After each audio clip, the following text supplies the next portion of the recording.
একদম প্রথমে দিয়ে দিচ্ছি পরিমাণ মতো তেল।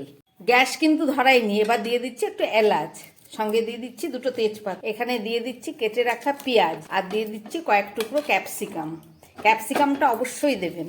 এবারে দিয়ে দিচ্ছি পেস্ট করা আদা রসুন আর কাঁচা লঙ্কা, সঙ্গে দিয়ে দিচ্ছি আরও কিছুটা কাঁচা লঙ্কা। এবারে দিয়ে দিচ্ছি চিকেন।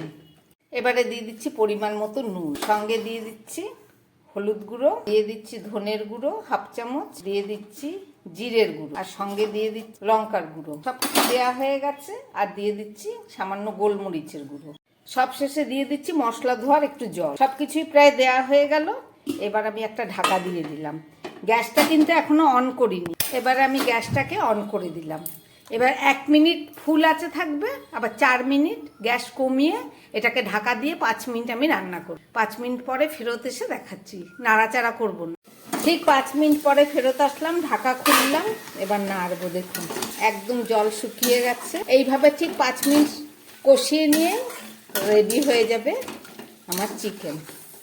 আরও 5 মিনিট কষিয়ে নিয়ে আমার চিকেন রান্না একদম রেডি।